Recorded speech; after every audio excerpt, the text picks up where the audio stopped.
this week at the White House, I've met a wonderful... Tepat 17 April 2026, kesepakatan penting mulai berlaku di perbatasan utara Israel. Gencatan senjata 10 hari antara Tel Aviv dan Beirut resmi dimulai. Be meeting with Bibi Netanyahu, as you know, and the president of Lebanon. And I had a great talk with both of them today. They're going to be having a ceasefire, and that'll include Hezbollah. And I think it could be number 10 for me. Kesepakatan ini tak lahir begitu saja. Presiden Amerika Serikat Donald Trump bertindak sebagai mediator, mempertemukan Benjamin Netanyahu dengan Presiden Lebanon Joseph Aoun. Namun di atas kertas berbeda dengan di lapangan. Di satu sisi gencatan senjata diberlakukan, namun laporan baku tembak artileri masih terdengar di wilayah Qiyam, Lebanon Selatan. Israel bersikeras mempertahankan posisi militernya di zona penyangga. Sementara Hizbullah akan menghormati gencatan senjata hanya jika serangan militer Israel benar-benar dihentikan. Lebih dari sekadar konflik di perbatasan, dinamika ini juga menjadi barometer besar bagi perbedaan alot antara Washington dan Tehran di Pakistan. Akankah jeda 10 hari ini menjadi fondasi perdamaian yang rapuh, atau justru sebagai momen membuka jalan bagi stabilitas baru di kawasan? Selamat. Baik, pertanyaan saya sama seperti pertanyaan ke Prof. Hamid tadi. Kalau ini adalah upaya Amerika Serikat untuk istilahnya memenangkan hati Iran untuk perundingan selanjutnya, menurut Mas Umam berhasilkah ini? Atau memang level kepercayaan Iran sudah sangat rendah terhadap Amerika? Sudah sangat rendah, atau bahkan kalau misal ada kata di bawah rendah, itulah mungkin minus ya. Artinya begini, ada satu situasi yang kemudian membuat Iran betul-betul sudah tidak bisa menerima situasi saat ini. Karena tidak hanya sekali dua kali dia dikhianati. Ditipu ya? Ditipu, diperdaya sejak awal. Mungkin statement dan juga komitmen dari pemimpin tertinggi Iran di fase terutama ketika kemudian awal-awal ketegangan ya, bahkan di fase-fase 70-an, 80-an ya, pasca revolusi Iran, Ali Khamenei sebagai pemimpin tertinggi sampai bersumpah tidak akan melakukan proliferasi senjata pemusnah massal. Tetapi apa yang terjadi, Iran merasa di-framing sebelum 28 Februari dilakukan negosiasi, tetapi di tengah momentum negosiasi juga dilakukan serangan. Kemarin juga sama, dilakukan negosiasi, tetapi tidak ada ruang trade-off sama sekali, seolah kemudian diminta untuk didikte sedemikian rupa, maka tidak ada ruang kepercayaan. Jadi, trust deficit itu betul-betul dihadapi real oleh Iran. Baik. Nah, situasi ini yang kemudian membuat Iran akan betul-betul meletakkan high call. Jadi bukan hanya kemudian meminta kepastian, maka tadi ya terkait soal teknis negosiasi disampaikan oleh Prof. Hamid. Saya pikir Prof. Hamid sangat kredibel untuk bicara tentang itu karena beliau memang pernah berada di frontliner dalam proses negosiasi. Tetapi memang di saat yang sama ini menjadi masukan yang konstruktif bagi teman-teman di Pakistan, di Islamabad. Memang tidak mudah di posisi itu, dan di saat yang sama Iran juga membutuhkan garantor yang lebih kuat, yang lebih kredibel. Kekhawatiran Iran salah satunya saat ini, kalau misal kemudian dicapai satu titik negosiasi, siapa yang bisa memberikan garansi? UN tidak ada di sana, UNSC tidak di sana, Pakistan adalah middle power country. Maka kalau misal kemudian muncul sejumlah opsi, ada baiknya bukan Pakistan. Let's say Rusia, meskipun Rusia juga sangat problematik, dia sendiri menjadi bagian dari global konflik terkait dengan Ukraine. Maka misalnya China, barangkali bisa menjadi titik tengah, meskipun Amerika pasti akan teriak-teriak. Nah, situasi ini Mbak, yang kemudian betul-betul akan membuat proses negosiasi menjadi tidak menentu, tetapi yang menjadi penentu utama lagi-lagi adalah ya political will of the top political leader, Trump. Problemnya kalau dalam bahasa Prof. Hamid, Trump ini sudah sumum bukmun umyung fahum layar biun, tutup mata, tutup telinga. Dia sudah punya imajinasi dia sendiri, dia punya kepercayaan diri dengan basis keyakinan dia sendiri yang to some extent tidak menerima masukan dari aliansi tradisionalnya.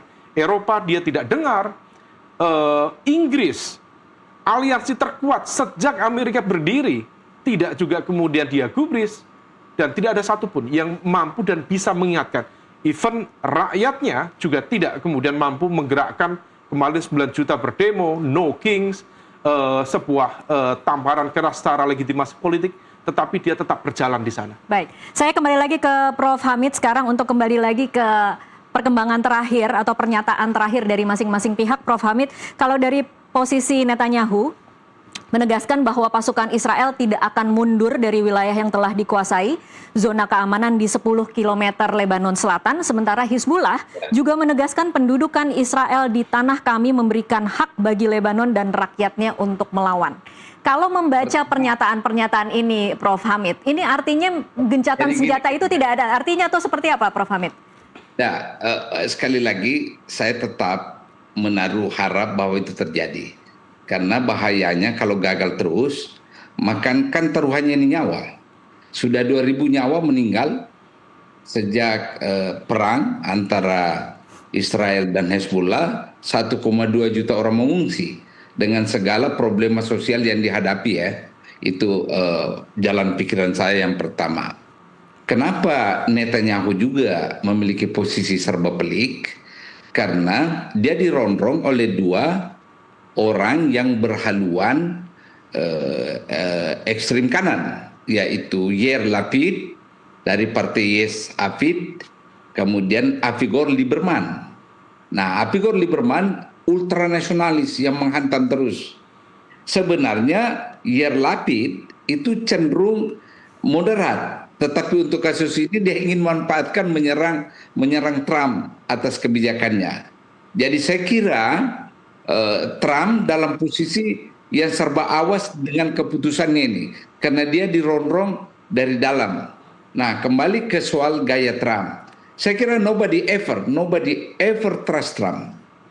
Ya, rakyatnya sendiri tidak percaya dia kan, bagaimana orang luar. Nah, dalam konteks ini menurut saya Iran sampai sekarang tidak terlalu percaya Trump. Karena itu dia main layang-layangan kan, yes or not or yes, ya gitu. Tetapi ya, sekali lagi namanya politik itu kan sangat dinamis. Saya membayangkan bahwa putaran kedua itu ada harapan sehingga ceasefire antara Iran dengan Amerika bisa diperpanjang. Otherwise kita semua kena ini, termasuk Indonesia dengan soal minyak dan komoditas yang lain. Saya selalu ingin cari solusi bahwa mereka berunding damai, meskipun tidak ada yang bisa percaya Trump. Trump itu kan kalau ngomong reaktif saja dan cenderung bluffing, mengancam, dan tidak fair berhubungan dengan Iran dalam perundingan, tidak fair. Iya. Tidak fairnya di mana? 15 poin yang dia usulkan tidak ada satupun yang menjadi hak bagi Iran. Ya, 13 poin itu dari 15 itu kewajiban bagi Iran, 2 poin itu seolah-olah diberikan. Nah, itu tidak ada satupun indikasi bahwa 15 poin itu adalah take and give seperti kata kawan kita tadi. Tidak ada, semua kewajiban. Nah, ini disinilah pentingnya mediator menjembatani ini, mereduksi semua itu dan mendialogkannya kedua belah pihak. Gitu. Baik, ya. Prof. Hamid, sebenarnya kan ada banyak harapan ketika kemarin kita menyaksikan perundingan antara Amerika Serikat dan juga Iran. Kita melihat delegasi-delegasi yang diturunkan itu sudah kaliber di pihak Iran, ada Ketua Parlemen Bagher Ghalibaf, ada Menlu Abbas Araghchi, kemudian Vice President dari Amerika Serikat sendiri turun. Nah, ini ya, ada masalah di situ, ada masalah. Selain masalah yang saya katakan tadi metode, adalah body language-nya Trump ini yang tidak beres. Kan dia penuh ancaman kepada orang. Saya tidak peduli. Pokoknya Iran no option, tetapi menerima proposal. Ya, delegasi Iran bagaimanapun kan ini orang yang memiliki peradaban tinggi ke belakang dan tidak pernah gentar diancam kan? Nah, itu jadi secara psikologis itu sebenarnya Trump itu selalu mengumbar api kemarahan bagi orang Iran, Iya. termasuk para delegasi. Ya. Baik. Belum yang saya katakan tadi, 15 poin usulan, 13 itu kewajiban. Ya, bagaimana caranya orang mau berunding? Anda dikte orang, tidak ada pilihan kecuali menerima. Come on. Baik. Namanya negosiasi take and give. Iya. Baik. Bisa zero sum game. Baik, Gitu. Prof. Hamid, kita harus jeda dulu, nanti akan kita lanjutkan usai jeda berikut. Pemirsa tetaplah bersama NTV Prime, kami akan kembali sesaat lagi.